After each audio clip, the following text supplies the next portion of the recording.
یہ مجھے سمجھ نہیں آتی ہے، ساری دنیا کا پاکستان لگا ہوا ہے ایک ہی جو ہے ثنا خوانی کرنے کے لیے. بھائی میرا گھر بھی آنی چاہیے، پرائم منسٹر اور اس حکومت کو ڈوب کے مر جانا چاہیے، اسی میں دفن ہو جانا.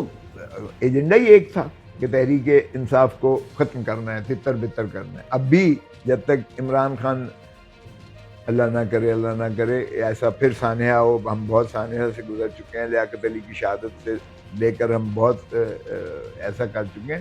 جب تک عمران خان زندہ ہے یہ الیکشن نہیں کروائے. کہ اسی دن میں نے جو ہے لائرز کنونشن میں کی نوٹ اسپیکر کی حیثیت سے ایک خطاب کیا تھا، اور میرے وکلاء بھائیوں کو کالے کوٹ کو بہت پسند آیا، انہوں نے بہت زیادہ پذیرائی کی اور تالیاں بجائیں.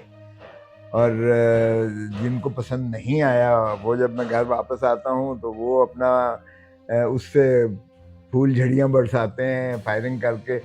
تو دو طریقے ہوتے ہیں کسی کی خوشی میں یا اس میں حصہ لینے کا، ایک ہوتا ہے تالی بجا کے، ایک ہوتا ہے فائرنگ کر کے. تو میں تو سمجھتا ہوں انہوں نے بھی ایک قسم کی خوشی منائی ہے، پذیرائی دی ہے، ایکنالج کیا ہے اپنے انداز سے، چاہے ان کو برا لگا تب بھی انہوں نے اظہار کیا ہے، اور جن کو خوشی تھی انہوں نے تالیاں بجا کے کیا.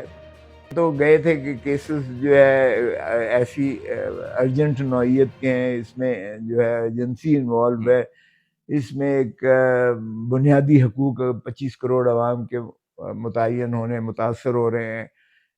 اس میں ایک جو ہے ہم سمجھتے ہیں کہ افواج پاکستان اور عوام کے درمیان خلیج پیدا ہوگی اگر فوجی عدالتیں جو ہے یہ ان کو لگیں تو، کیونکہ فوجی عدالتوں کا جو بھی فیصلے ہوتے ہیں آپ جانتے ہیں کہ اس سے بین الاقوامی طور پر بھی کبھی کسی نے ان فیصلوں کو پسند نہیں کیا ہے، اور نہ ہی پاکستان میں پذیرائی ہوتی ہے، بلکہ عوام میں ایک اشتعال سا پیدا ہوتا ہے. تو ہم اس کو بھی روکنا چاہتے ہیں، کیونکہ فوج مضبوط تبھی ہوتی ہے جب عوام کی پوری بھرپور آب و تاب سے محبتیں ساتھ ہوتی ہیں.